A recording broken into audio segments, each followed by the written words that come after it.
here, and they told us we were doing everything wrong. And they said we had to pray differently. They said we had to close our eyes, we had to bow our heads. And they were going to teach us how to pray. And that old man said, we closed our eyes, we bowed our heads.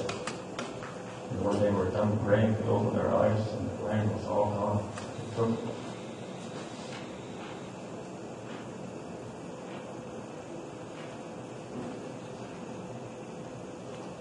Those people that came from someplace, we didn't know where they came from. And we fed them when they were cold, little knowing that they would eat so much more than we. So many buffaloes, so many birds, so many trees.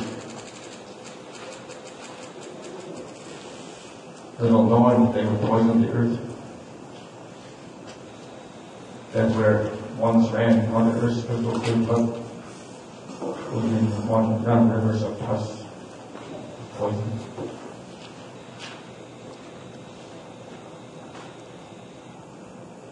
And our tongue crossed their tongue so that we could show them what was here. Little knowing that they would see it so much different than we.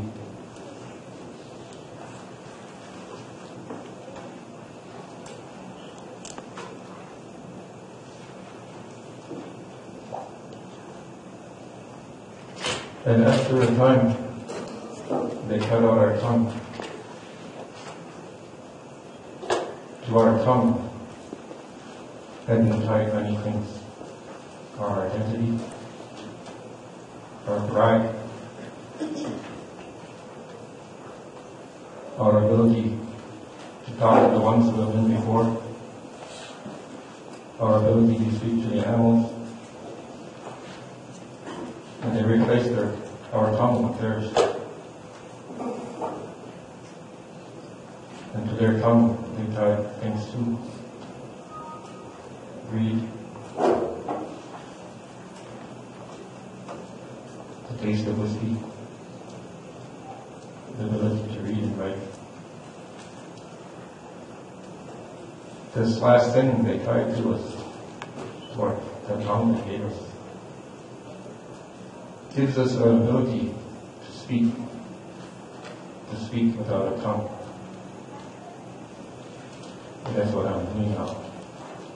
I'm speaking this language, but it's not my tongue anymore.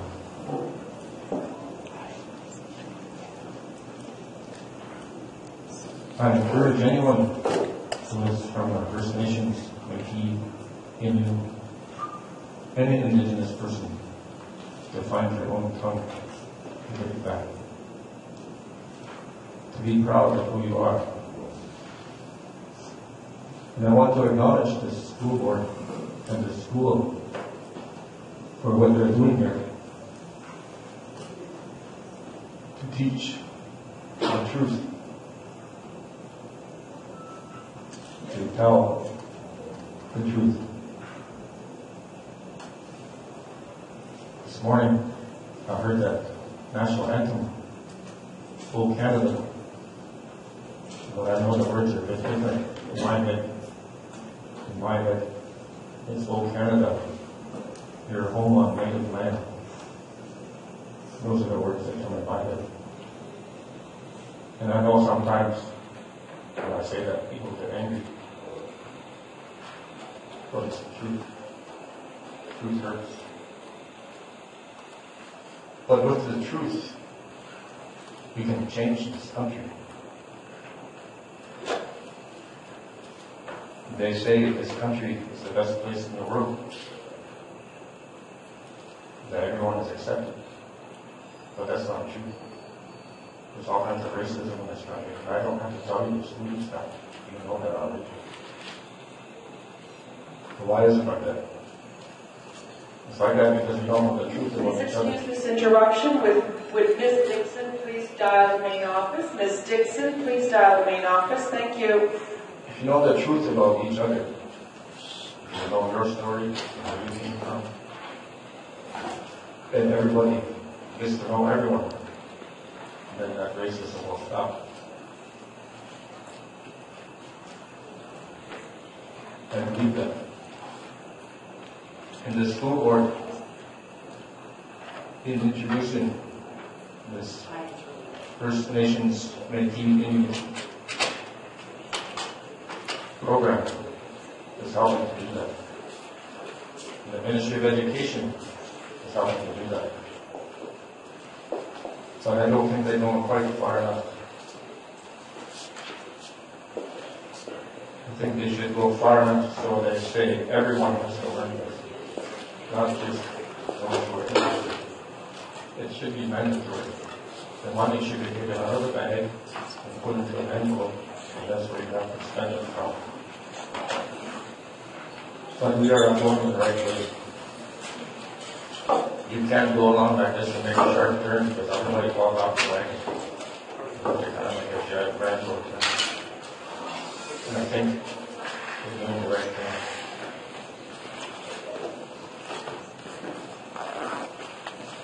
I think this mural here is telling the stories. When you learn about our stories, our history, our teachings, those of you who are from this land, this original people, you can stand up and be proud of what's there. Our stories are equal to or better than stories from the Greek mythology, because our stories aren't mythology, they're the truth. When you go to Greece, those people will say our stories are the truth. So I'm going to say all those stories are true. We can accept each other's differences, we can accept each other's stories, and we can all learn from each other.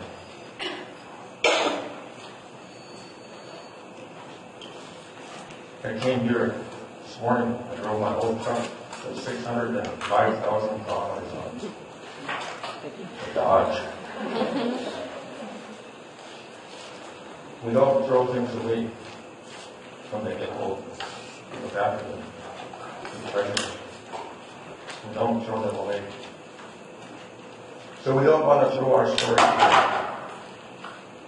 We want to go find somebody who knows those stories, polish them up, turn them into this, that looks like a bunch of sheets. We don't want to turn it into sheets. Somebody's going to uncover those. And if you haven't seen that, you're all going to be amazed. And those people who created that, the artists, they did a really good job. And I kind of think maybe the artists are students, some of them. I kind of think some of them are teachers. Some of them are artists. There's probably some elite artists around here. But where did that come from? Before I came here this morning, the very first thing I did was I got up. The second thing I did, I went outside. The third thing I did, I went in my garage. The fourth thing I did, opened the stove on the door. Oh, no, the stove on the door? The door on the stove. Yeah, I did that. Then I put some tobacco. And I asked for words to come so that I could share them with you. And I never know what those words are going to be. Because those words don't belong to me. They're ideas from this art here that came from a spirit, went into somebody's head, and that came out in that paint.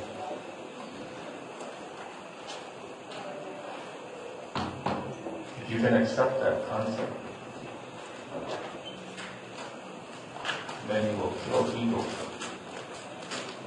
Ego gets you in a lot of trouble. I got kicked out of school when I was 16. I went from there to the school of smartass, or maybe I went to the school of smartass first and got kicked out. Then I went to the school of hard knocks. I don't recommend either one of those schools to anyone. So I want to encourage you guys to stay in the school to learn what you can learn the truth. There's a difference between telling the truth and learning the truth.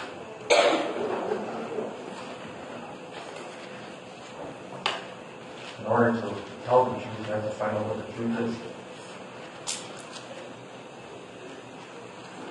In history, the truth is not always told, and you have to look. What is the truth? Be inquisitive.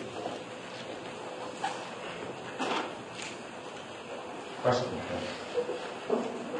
Look at things. There was a student there someplace, I can't find it now. I don't want to embarrass her, but she said she was bored this morning. And I said, how's that possible? She can be bored. There's so much to learn. There's so many things to do. You can get paint on your fingers. You can get paint in your hair. You can get motor oil on your fingers. You can fix cars. You can do all kinds of things. Whatever comes in your head, you can do. All you have to do is try to learn. So, my wife says I talk too much. And she's not here. Like that. I left her home on purpose. No, she was tired. So, in these murals, there's a misconcept that we as the First Nations people, we worship animals and all kinds of things like that. That's not true. We have a story in our creation, part of our creation story about a flood.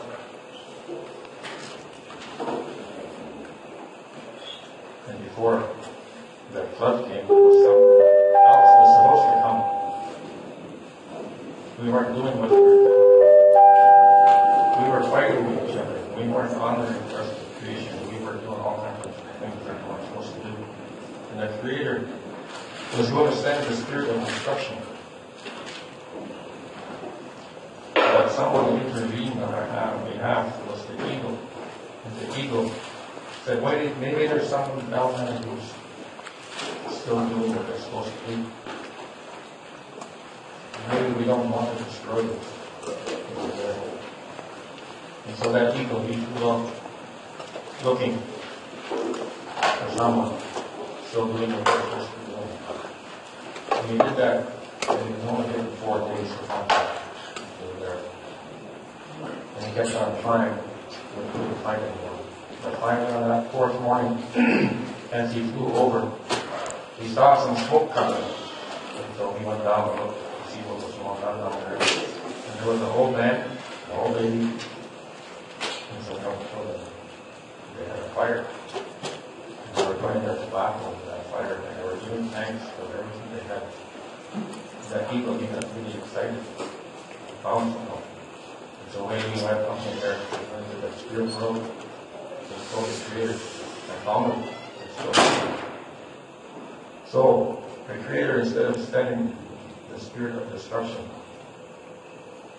sent water instead of the earth, so that people will survive, because animals need to survive. And so, as First Nations people, we recognize that eagle, and we honor that eagle for that eagle did for us. And so we don't worship those animals, but we recognize them and give them respect. And that's what's wrong with this world, is we don't give respect. And we love minorities. All those things out in creation are wrong. Even the rocks, the grass. So, my wife says I can't sing her good either. She's right about that. But I want to sing this little song about the eagle. And this song says the eagle are your gift. Sometimes that's how it is. You're first look where that sound comes from when you see it fly. And then it says the eagle, I see him. And then it says the eagle, I listen. And then it says the eagle, he looks into my heart. And then it says the eagle, he helps me. And then at the end it says the eagle helps me. So I'm going to try and sing this song. I know the professional singers, they say, don't try to sing it more. It doesn't make any difference if I can't put the same oil, so it doesn't matter if it's morning, evening, it's going to sound the same. So if you guys have philosophical problems, earmuffs or whatever, go ahead, I won't get offended.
Language, and I'm sure that you're very enjoy looking at this mural when it's time to unveil it. And I want to say H.O.M.E for inviting me to take part in this. I think this is a really, really good thing. Congratulations.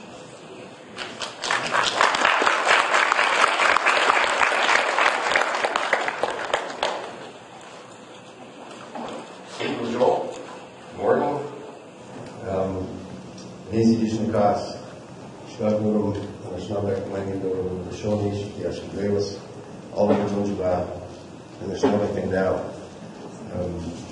I'm really grateful to Peter for welcoming us to traditional Mississauga territory and from all the roles in the government and Mississauga as well.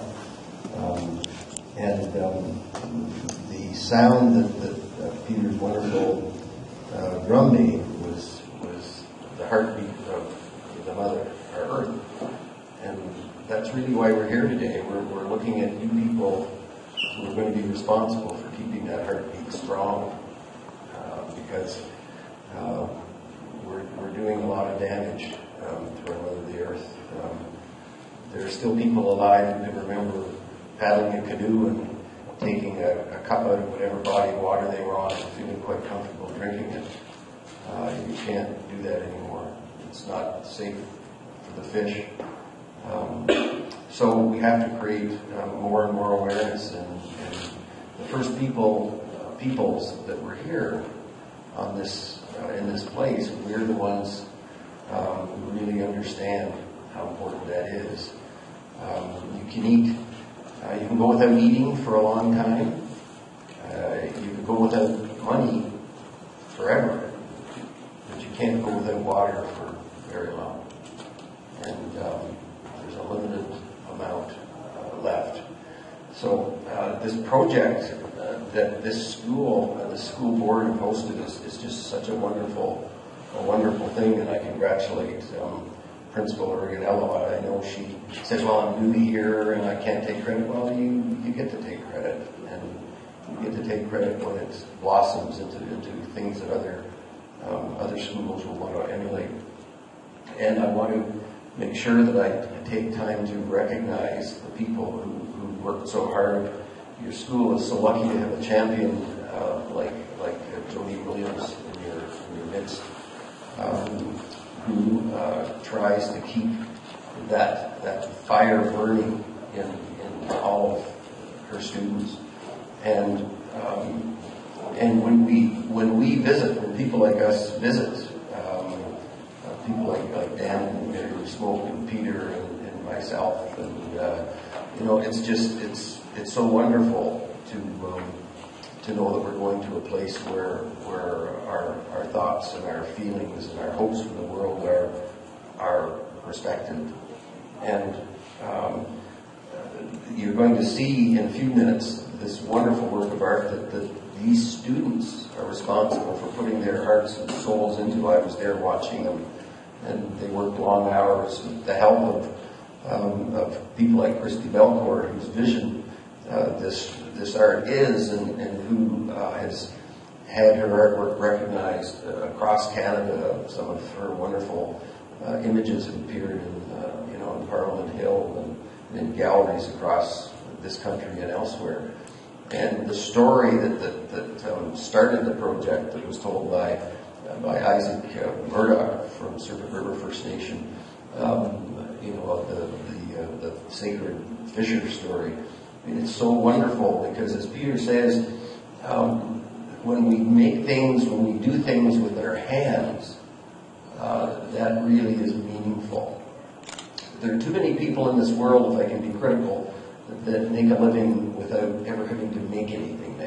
They juggle pieces of paper around and stock options, but they don't make anything. They don't really make anything. They don't build anything.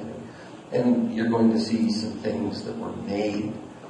And we believe that the people who do art and who make things, that's a connection with the Creator. So you're doing sacred work. And one of you in here might be a prime minister someday. One of you might be a minister of the environment.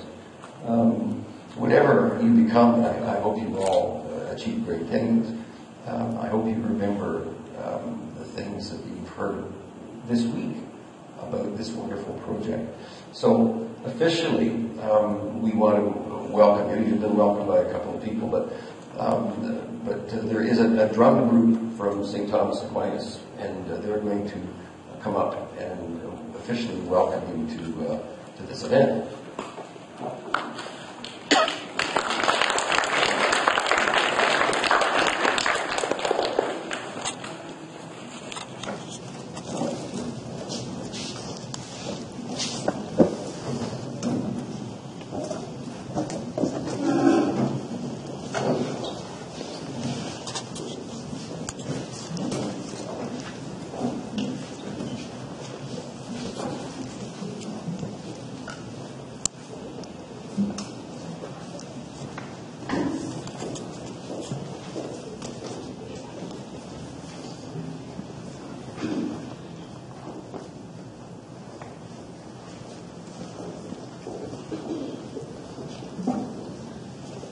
Where I come from, when we greet one another, we say bonjour, so bonjour. Asaninas Quayan Deshtakas, Magwa Doden, Bachwana Bay Junjiba. Ready to try that? Okay. For those of you who don't speak Canadian, I'm going to translate what I've said. I said that my name is Shooting Star Woman. I'm Bear Clan, and I come from H.O.M.E, Ontario on beautiful Lake Superior. And the freezing cold that we're experiencing this past month is normal up there, but I got used to the southern Ontario weather, and I don't like it anymore. I like the cold. So we're going to sing a song for the opening, and this song is from the Mi'kmaq people.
We're now at the Unveiling.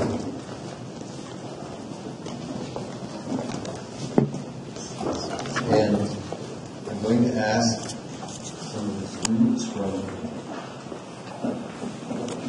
St. Thomas Aquinas if they would do the honors and unveil these panels, which we hope are dry, Christine.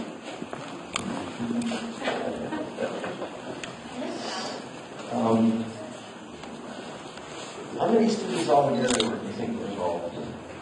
Over 100 students were involved in applying paint to these canvases and telling us this wonderful story. Okay, cameras ready? Okay, go ahead. So we're gonna reveal one at a time. They tell a story which the students all here have heard, and some of our guests have heard. So our students are going to, as each one is revealed, they're going to tell that part of the story and what that picture depicts. And I'm going to help you, please.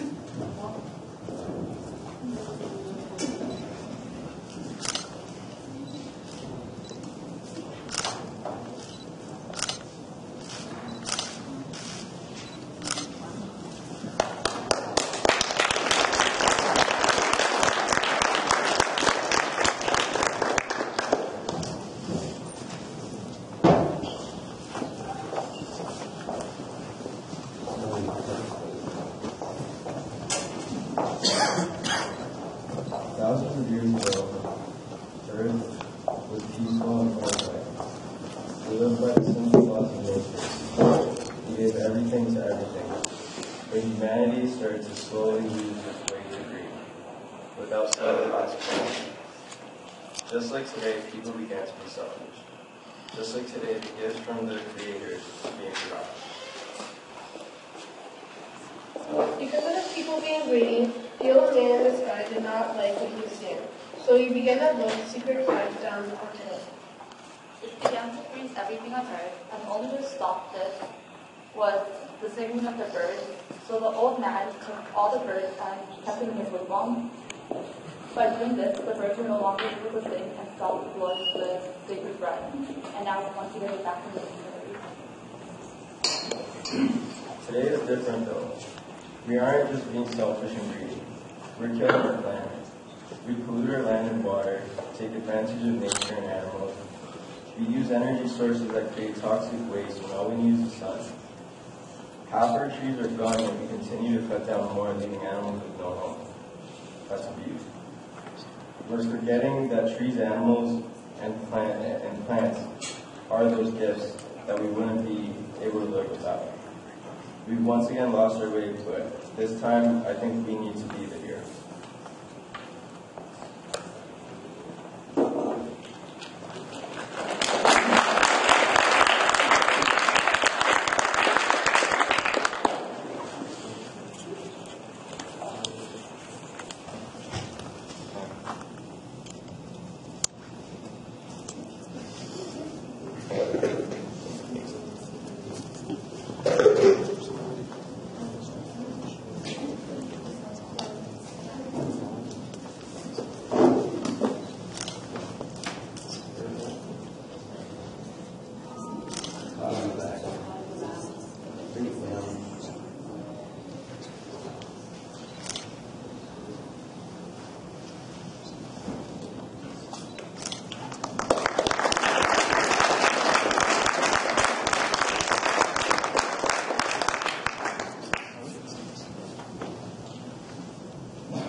So the animals had a meeting to decide what they should do about the two-legged who were poisoning the earth.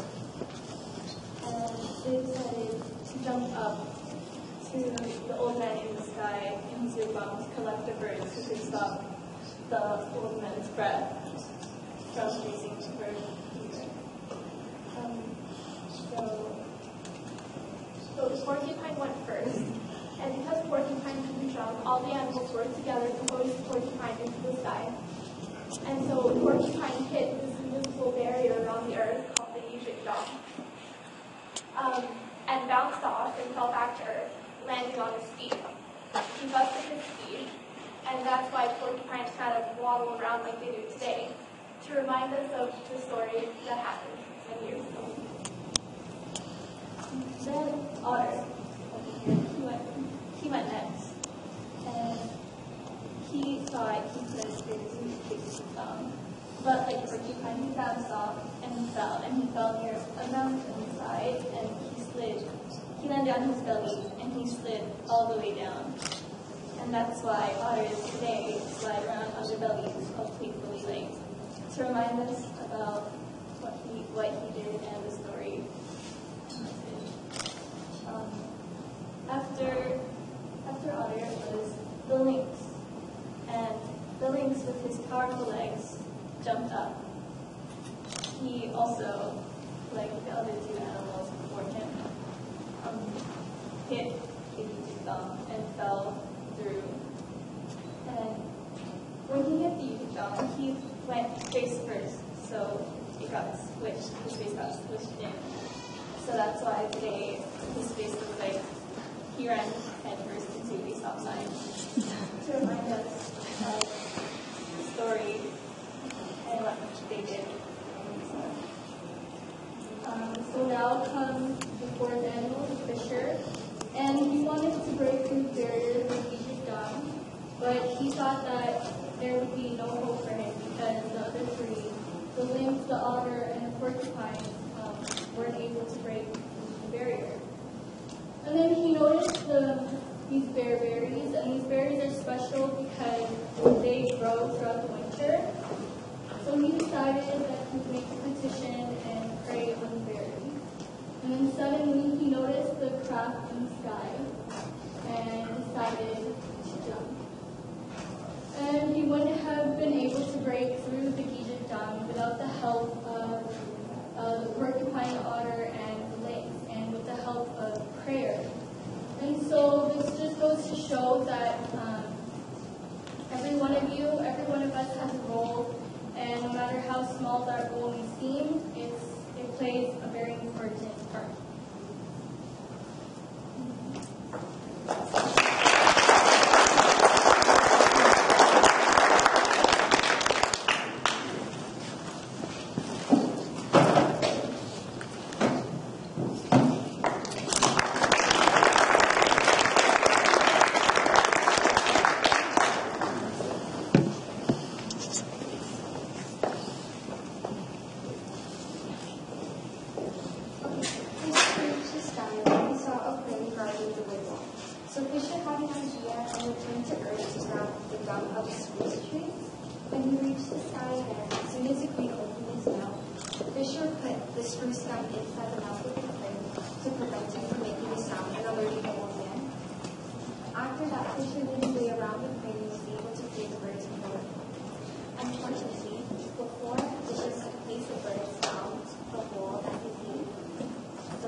When Fisher was stepping the birds down the hole, he heard a snap.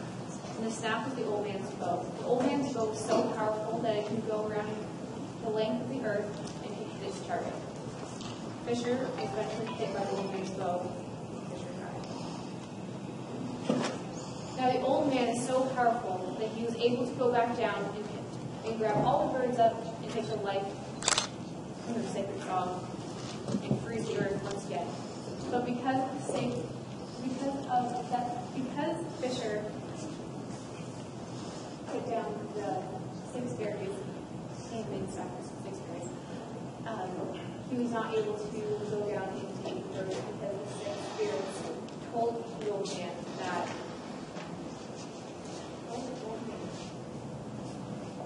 that he was only allowed to have half the year to blow his sacred breath, and the rest of the year that the birds would be allowed to sing their sacred song. And now to this day, Fisher is in memory of the sky, of the Big Dipper, and in the fall, Fisher is on his back to memory and dying, and that's why all the trees are red and red. And his memory is on his front to represent his.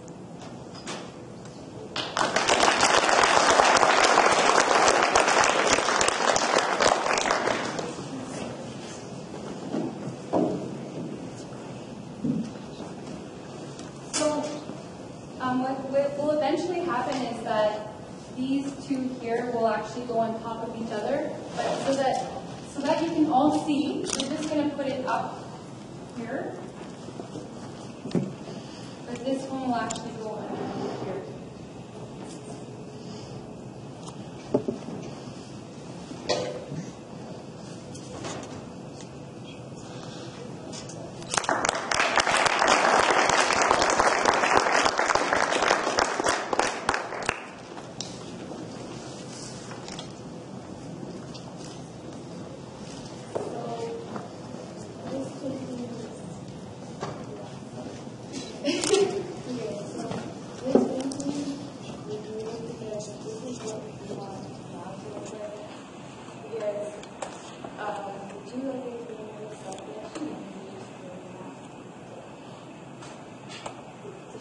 That we want all the nature back, and we need to stop losing it all. And when you see do little things now. If you're walking, you see garbage, pick it up and you think the little things and then you go. You think it may not change, but it will.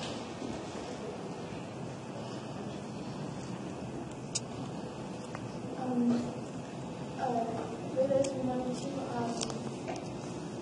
represent how we want our future generations to live in a better life. So for me, coming from a small town where it's a mining town, we have a lot of alerts where we have to be on the water boils for a couple of weeks.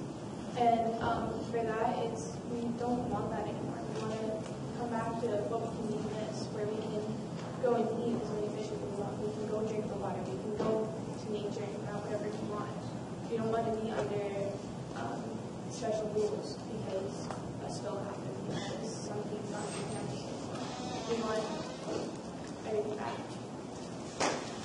So basically it all leads back to if we don't change what we do now,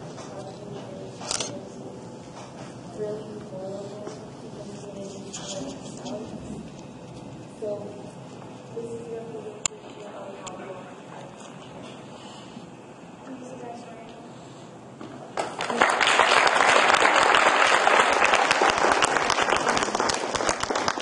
To go ahead to students, and just take note that I don't see any artificial lights in this room, which may save millions of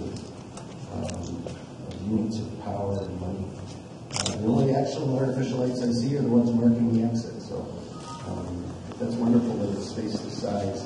We don't need to have a waste of power.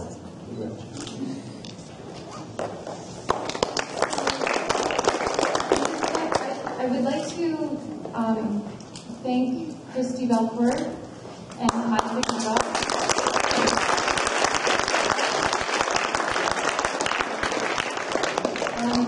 This started out as just a simple story that Isaac had come and spoke about in the fall. And it was such an amazing story that the students at the time that heard it wanted to paint it. And so it started with a simple idea of just a very simple painting.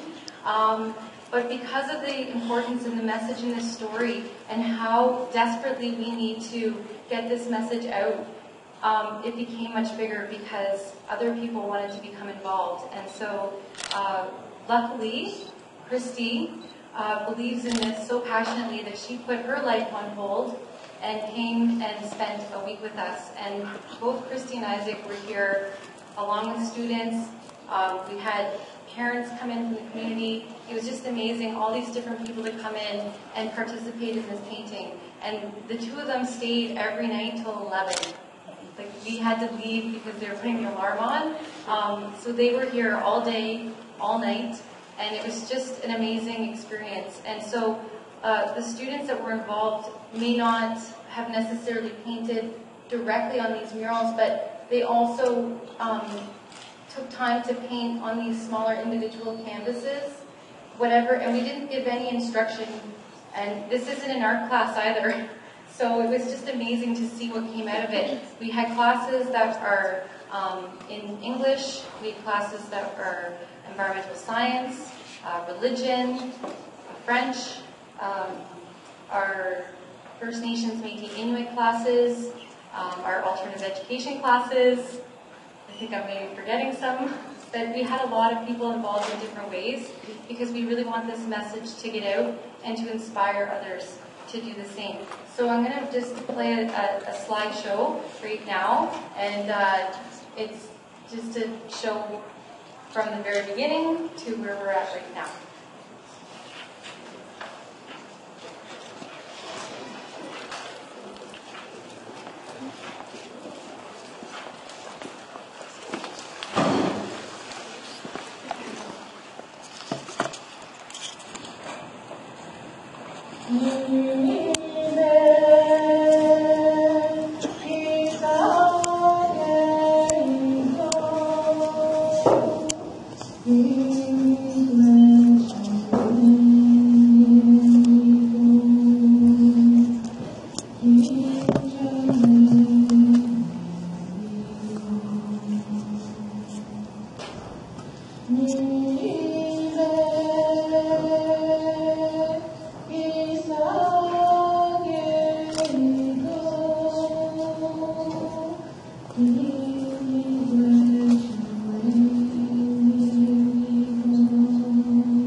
to be kind. It is the giving of the peace in your mind. To a stranger, to a friend, to give in such a way it has no end. We are love, we are one, we are how we treat each other when the day is done. We are peace, we are war, we are how we treat each other and nothing more. To be bold, to be brave,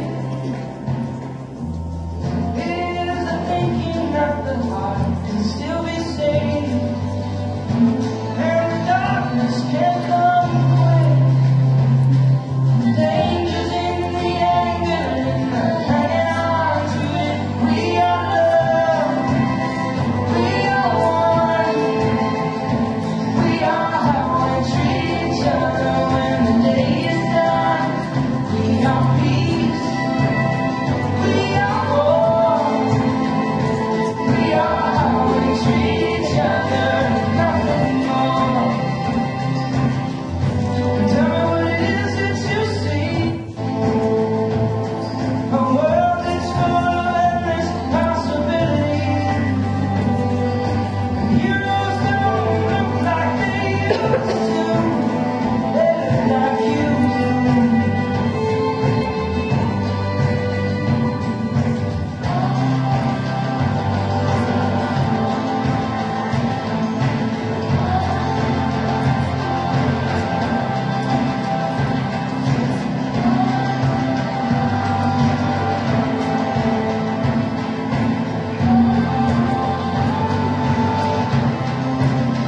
We are love, we are one, we are how we treat each other when the day is done.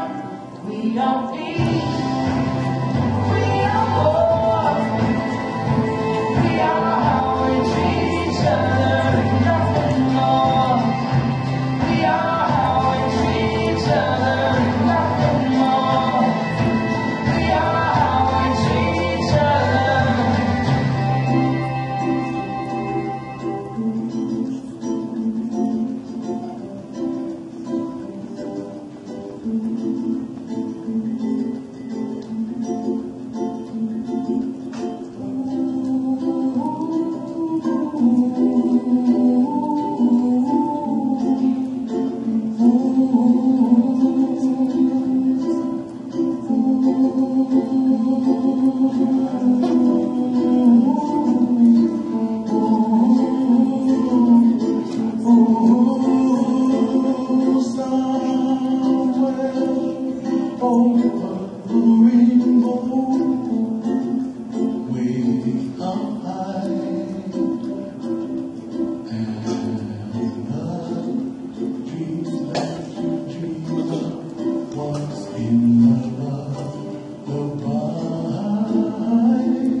forgetting someone when I was thanking the different classes. I cannot believe this. Our regional arts program students, thank you as well for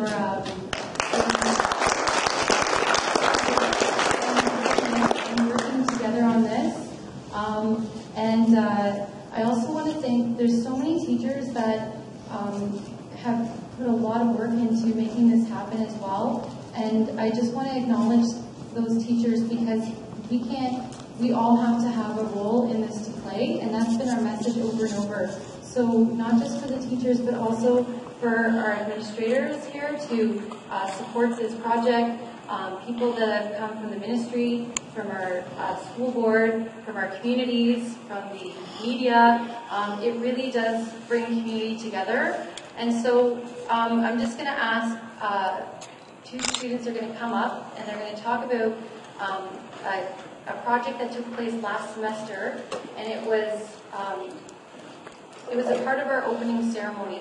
And when we had our opening ceremony, it was absolutely beautiful to be in the presence of having people from the community come and travel to be with us and to present Christy Belfort with dance in regards to the work that she's been doing with walking with her sisters.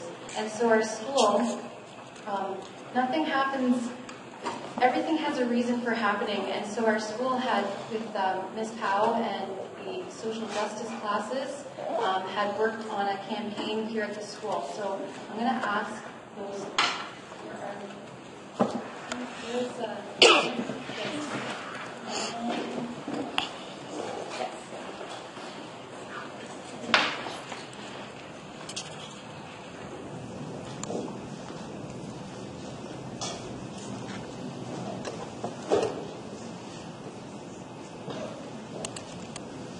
So last semester we did a project called Missing Women Campaign, and basically 1,800 women, Indigenous women, have gone missing and or have been murdered in Canada in the past 30 years. This is Canada.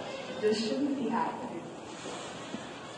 So, I got really angry about that when I heard at first, and so when I found out we were doing this, I helped out as much as I could. I wrote down the names. There were a lot, and we couldn't even put all the names down because there were so many Jane Does, and that was surprising. That means nobody could recognize them, and nobody said, hey, my mother or my sister is missing. Why is it Indigenous women? Why is it not us? If I went missing and I was Indigenous, would you come and look for me? When will it stop? When your mother is the next one? When your friends? Help save our women. Isaac said that first we respect our women and respect the earth, and all will be good. And I agree with that. A big part of what we did was it was important to get the whole school involved with this project because the word equality is everywhere in this school, it's right there, and equality is a huge part of everything we do. But without bringing this campaign to our class, I don't think anybody would have heard of this campaign. So it was really important that we took the time to sit and write, a couple hundred names. Took a really long time, and stuck them all in the lockers. And it was important to make names stick in people's heads, because without showing these people's names, they go unheard. So when there's all these missing people and nobody knows who they are, no one really cares until we stick it in people's faces and say, this needs to be fixed.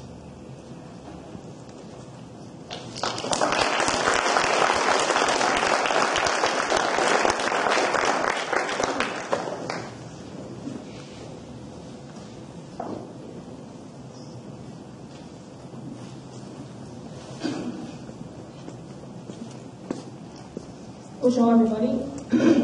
I just decided that I was going to tell you about my sister Debbie.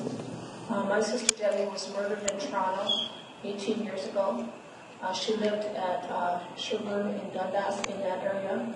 She was staying in a rooming house, so she had a room there. She was on a disability pension. We don't know what happened to her. The landlord called the police because there was a bad smell coming from her room. And when they went there, they found that she had been decomposing.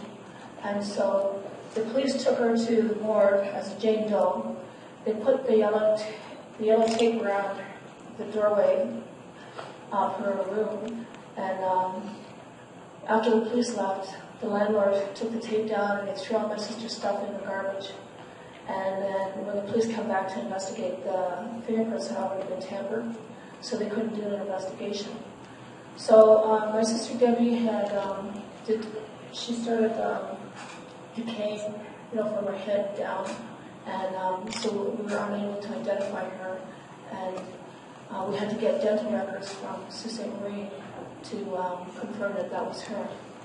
So I didn't know what happened to my sister Debbie, and my sister Kathy didn't know, but my sister Kathy is the one who went to the morgue and did all the running around in Toronto, and she lives there.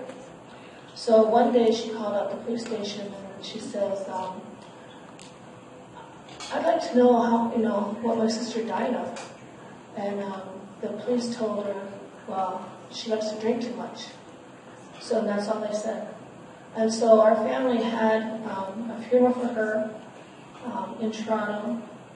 Most of the people who came there were our Sweat Lodge friends, our family. And we didn't know what happened to Debbie. And so we went through this couple months after that, not knowing what had happened to her, waiting for a toxicology report that never came to us. So we ended up meeting with Bev Jacobs in Toronto, and she was doing a report for Amnesty about the stolen missing sisters. And so she was talking to Dan on email, and Dan's my husband here, Dan Smoke. And he told her, you should talk to Lindsay with your sister. So it took me a long time to be able to write about it or to discuss it, but I just typed in over email, so it was a lot easier for me to do rather than speak. So Bev Jacobs at that time was the president of the Native Women's Association of Canada, and so she had been working with the families of missing and murdered women all across Ontario. So she had been helping to get together with the other families who had missing and murdered women, and they shared their stories, and it was a time for the healing to begin. So one weekend, Deb invited all my family to stay in a hotel in Hamilton, and then we went to this place. I don't remember what the place was, but they let us use it. It had a big room in there.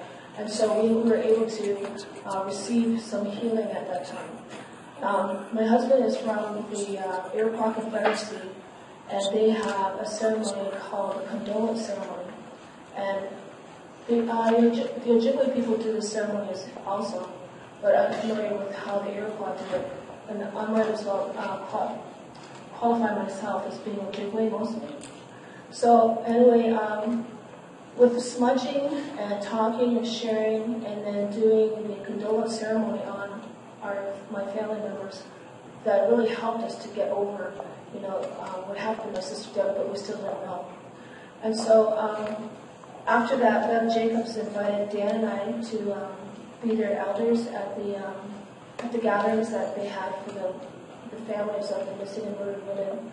We went out to Vancouver, and we went out to that farmhouse where Willie Picton was where he lived, and we took 3 women from, I think they come from Alberta.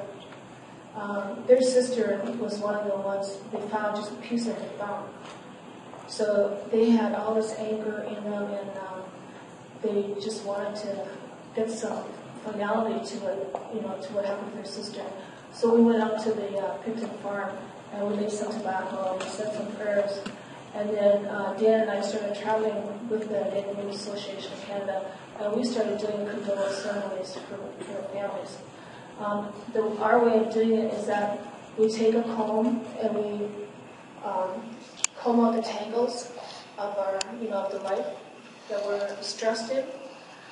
We take a piece of white deer hide to wipe our eyes, so that we're not crying all the time. And then they give us some strawberry juice so that we could speak again. So that helped to heal us. So to this day, we still don't know what happened to my sister Debbie because the police assumed that she was just partying. And so Beth Jacobs, she's a lawyer as well. We gave her permission, so she contacted the police department. And the toxicology report arrived at my house, and I threw it on the dining room table, and I let it sit there for 2 weeks, and sometimes I put more stuff on it, so I didn't want to have to look at it. And so finally, I looked at it, and it said that my sister Debbie had a cough drop about 4 hours before she passed. So she wasn't filled with alcohol or drugs, so the police just assumed because she was Native that she lived, that kind of life. So there's so many families that have been affected by our women being, even our women being beaten. When the settlers came over from Europe, our women had gender equity. And our women were very important because I've seen it in my own family when I was growing up, that my mom always knew what to do, and she would direct us. She would direct my father to do things, and she would direct us to do things. And that's how it had been, for 1,000 years, until about 500 years ago. So another thing that the non-native people brought over was this saying, you may have heard it, just raise your hand if you did, called the Mural. Did you hear that? Well, that was a law. It's kind of like a law. But that meant that you couldn't beat your wife with a stick any bigger than your thumb. So you might want to take that old saying out of your vocabulary and maybe tell people what that means.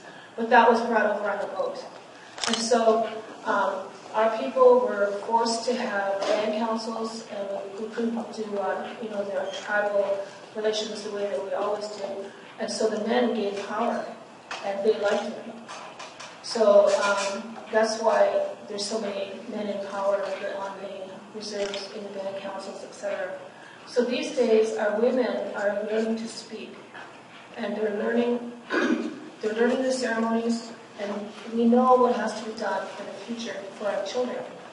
Long ago, everybody worried about the land and the water for the next 7 generations, and I don't know if there's going to be enough water here to be 7 more generations to have them. So we do have to do something about our water, and we do have to, make it illegal for those corporations to dump in our water. And the way I see it is that the rich will be living in Toronto, playing with their iPods and their games, and they can afford to buy the water, but us poor people will be going back out into the land, living off the land. So it's a good opportunity now to start learning how to light a flint so you can make a fire without a match. So I just want to thank you for listening about my sister Debbie. And after she died, I said I will take every opportunity to tell the world what happened to my sister Debbie. And I know she's here with us in spirit. Thank you much.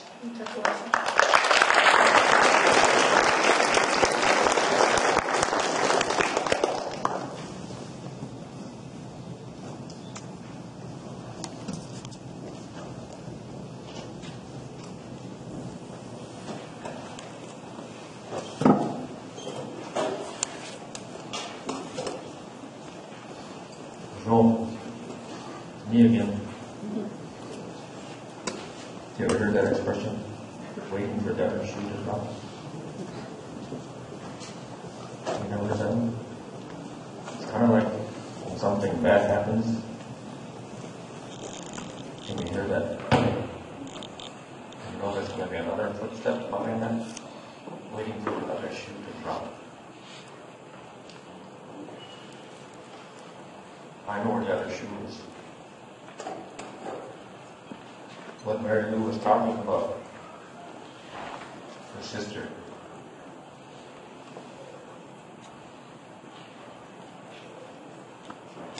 Part of the reason people are missing is because nobody's looking. The police say, oh, it's too much work. It's only a First Nations person. Not important. But that's not where the other shoe is. The other shoe is there's all kinds of missing men too.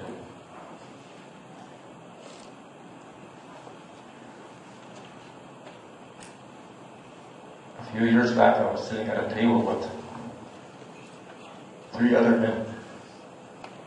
All those men had been in residential school, and they were talking about their experiences there. And then one man told me, he says, you know, there used to be this one guy,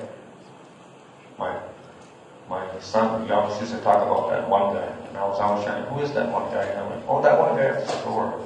Well, anyway, this other old guy, that one guy's been around for a long time, because that old guy was talking about that one guy. I don't think it's the same one that my son was talking about, but he's talking about this one guy. And he said this one guy used to run away all the time from the residential school. And that one guy, he refused to quit speaking his language. And that one guy, he would sneak off and go to the bush and come back with sage or something. And he would always get in trouble. And so one day, that one guy, he went in the bush. And he come back, and he had smudge. And he was going around the school grounds and was smudging all the kids. And my friend says, I was really surprised because that guy in control there, I won't tell you who he was because I don't know. He was just watching that one guy as he smudged all those kids. And my friend said, I'm really surprised he didn't do anything. He just sat down on top of the steps and he watched that guy just doing that. He said, I was really surprised. Then he said, when it come time for everybody to go back into school, that guy who was watching, he got all those kids in one spot, like an area like this. Then he beat the living daylights out of that one guy. And my friend said, you know, I never ever saw that one guy again. Ever. Don't know what happened to him. Don't know if he's alive. And I call him that one guy because I don't know his name. Don't know who he is. And so we're looking at only half of the problem.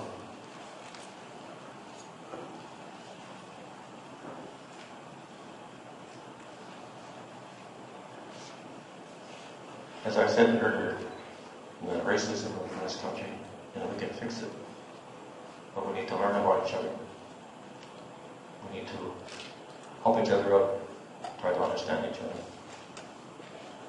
I believe we can fix it. And as Mary Lou said, the women are really, really important. They still are. My wife is much smarter than I am. She's much better at organizing. She's much better at looking after family and knowing what's important.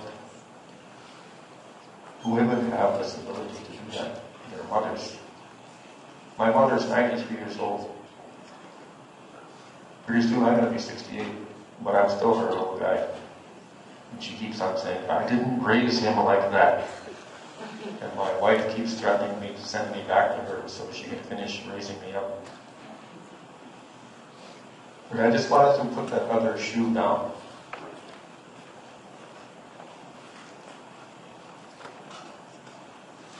It's really important what Mary Lou said. And I don't use that term, our women. I don't like that. I use the term women.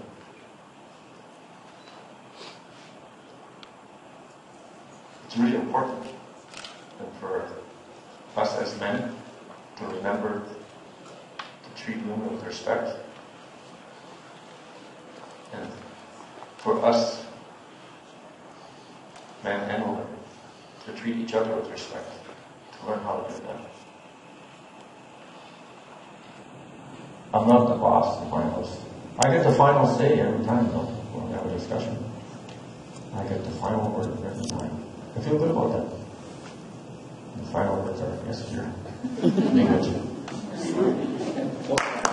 I forgot that was Mary Lou remind me. Oh, I'm sorry, dear.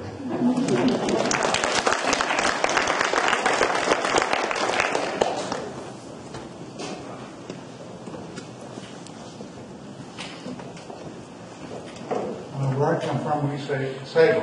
So Sego? And as Mary Lou said, I'm a member of the Seneca people from Grand River, Six Nations, and I'm a member of the Kildare clan. And that's one of the member of the Sandler family. And my father was a member of the Cayuga Nation and a member of the Turtle clan. I just have to say where I come from. But I wanted to just comment on these murals that have been so beautifully expressed in the cultural program with such a resounding message. You know, as I see them, as I see how we have, as a culture, as a people, we become dependent, like we're consumer addicts. And we're addicted to our natural resources. Our natural resources are our drug. And the people getting rich off of those natural resources are the corporations. So the corporations, corporate pushers are pushing that on us. And we are addicted to our own natural resources in the forms of goods and services. And I believe that's a message that's very resounding, that has come from our their hearts and minds, And I understand the idea of the fisher, the old man blowing the breath of life. When I look at that white blanket, I'm reminded of the white blanket we have outside right now. Here we have our Mother Earth sleeping, resting. Because she worked very hard for us in the last cycle. She provided us with a good hunt, and she provided us with a good harvest. So she needs her rest. But last year and this year, that rest was very long. And I remember those kinds of winters from back in the 60s when I was growing up. And I haven't seen like that, like this recently in a long time. So I just want to say that the earth is going to be waking up. Right now we're in the time now of the muckrock pieces.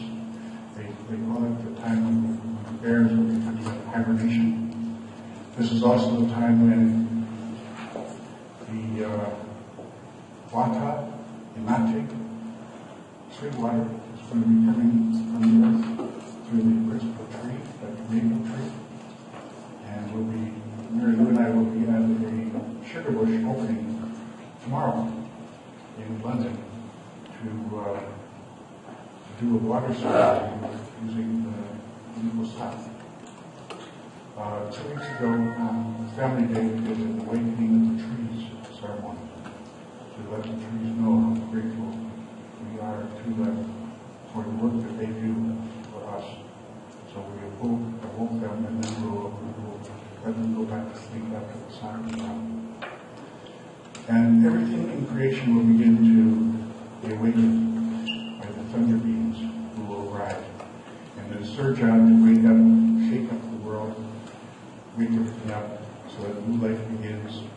And we're supposed to drink a glass of that maple sap, one glass a day for about a month's time, and that will fortify our blood with iron, magnesium, zinc, all these minerals that come from the earth. We're putting that into our blood so that we can start to prepare the land in April, and in May we can begin to plant. And so we'll begin the next cycle of creation. So there's a reason for everything that happens. So right now this white light is very important. because our mother word needs it to sleep. She needs that. What I see in this last one, I really like this last, the flowers. Because what that shows to me is it shows to me how each one of us are blooming. We're like blooming flowers.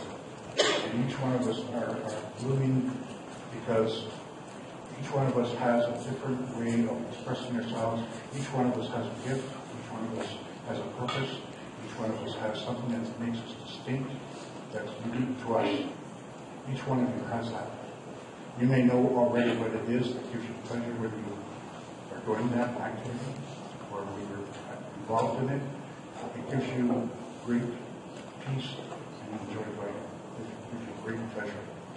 Whatever that is, that's your gift. That's yours.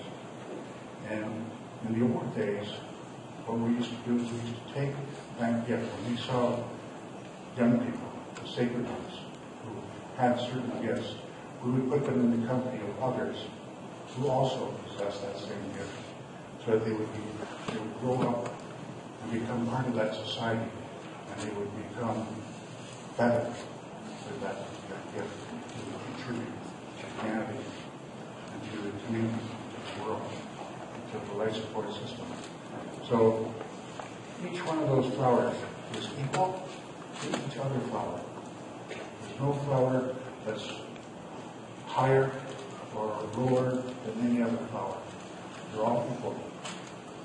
What's unique about them is that in that equality, they're all different. Each one of them has a different DNA that made them the way they are, include the way they are. The same way you each possess that in your own lives. So you all have that. And that's the beauty of the diversity of life. And so when I see that that's a reflection of us as human beings. We are that beautiful bouquet of flowers. That's us. And that's immediately what I saw when I saw that last one unveiled. And I thought, how beautiful message that is.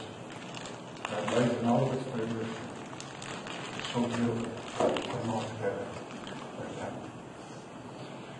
So I just wanted to share that with you, and just to let you know that this next cycle of creation of planets that are all going to be feeling that new life energy. The next moon, the third moon, the Sweetwater moon, the moon after that, the planting moon, right into the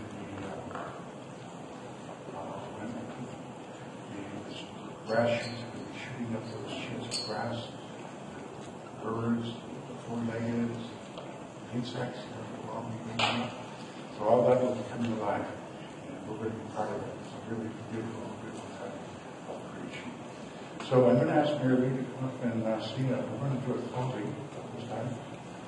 And Mary Lee's our senior.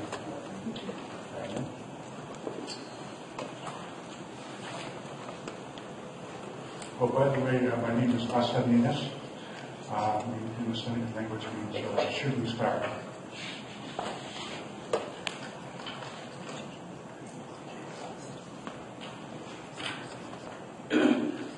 Okay, this song that we're going to sing is a song to honor all women. Our first teacher was our mother. She taught us how to eat, she taught us how to laugh, and she taught us how to walk and talk, and she taught us how to get dressed, and she gave us our wicked sense of humor. And so we always honor the woman, all mothers of all nations. And this is called the Anishinaabe Kwe song.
I am 5 parts Ojibway, 1 part Dakota, 1 part Mi'kmaq, and 1 part French. So we go to all these ceremonies, and we go to the Longhouse at least 8 times a year for their major ceremonies. We've gone out to the Midday ceremonies at Bad River. We've gone out east to have ceremonies with the Mi'kmaq people, and we have danced at the Sundance. And to honor my French side, I have French fries. When I'm on a train, I'll order a baguette, and I use my accent. So I just thought I'd share that with you.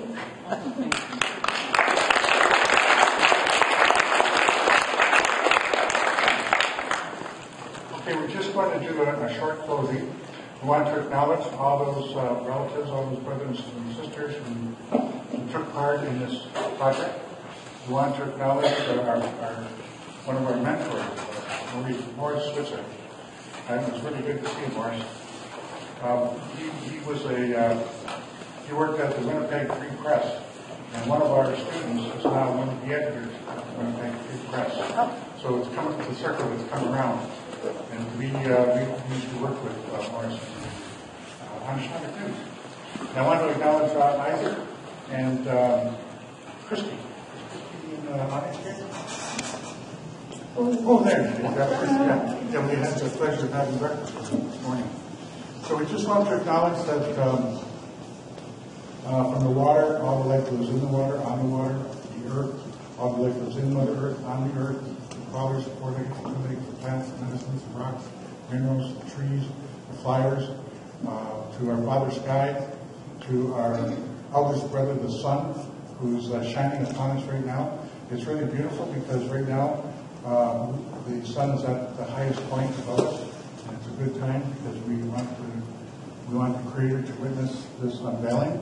We want the Creator to witness this beautiful work, this masterpiece that has been created by all of you. And we have nothing to hide. We want everything to be witnessed, and the sun is helping to do that. So we want to acknowledge the work of our eldest brother, the sun. We also acknowledge our grandmother Moon, who is showing her face now. And this is a good time to be having this unveiling right after the arrival of the grandmother Moon showing her face. So this is a perfect time to just happen that way. You planned it that way, of course. And we also want to acknowledge the stars, the star relatives, and remind us when it's time for us to conduct our ceremonies of Thanksgiving. We also want to acknowledge the 4 protectors, the forces, and beings that are close to others. And we also want to acknowledge that anything we may have forgotten, we want you to put that through yourself, that you want to ask for help for, or give thanks for. And so Mary Lou and I will share one of our prayers. Okay. O Great Spirit, whose voice I hear in the wind, and whose breath gives life to all the world, hear me. I come before you, one of your children. I am small and weak. I need your strength and wisdom.